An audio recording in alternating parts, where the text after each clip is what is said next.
في جبروت المصريين. يعني عايز اقول لكم هولندا، البرازيل، البرتغال، كله خرج ما حد سمع حسه الا احنا ما نخرجش كده وخلاص. المصري ما يسيبش حقه لو في اخر الدنيا. احنا كنا ساكتين. ايه اللي حصل؟ جابوا اكونت الحكم وبعتوا له كميه شتايم في الكومنتات. يعني تخيلوا الصوره بيبقى عليها 800 لايك و100 وحاجه الف كومنت من المصريين بس شتيمه ليه، بس ايهاء. هما بيهنوه حرفيا، هنوه. والناس اللي هتخش تقول لي يا اسلام ما انتوا مصريين وهو راجل فرنسي فمش هيفهم. هما ترجموها للفرنسي. احنا كالحين يالا مش هنحلك.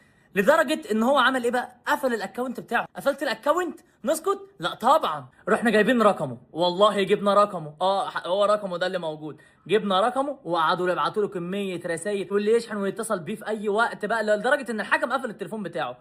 نسكت؟ لا طبعا. وراحوا جايبين اكونت مراته اللي هو موجود قدامكم على الشاشه ده، اللي هو برضه هنوصل لك.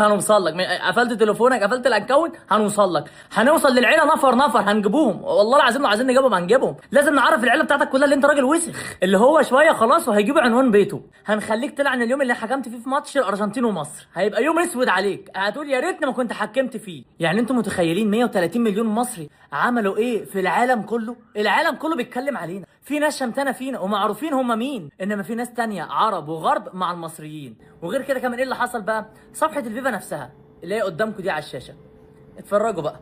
كل البوستات اهو زي ما انتم شايفين، اغضبني اغضبني اغضبني. خلاص كل البوستات عليها اغضبني. يا جدعان احنا مش هنحل. عشان قبل ما تحكم في ماتش في مصر ابقى اسال يعني ايه مصريين. والله العظيم ما في جبروت المصريين. يعني عايز اقول لكم هولندا، البرازيل، البرتغال، كله خرج ما حد سمع حسه الا احنا ما نخرجش كده وخلاص.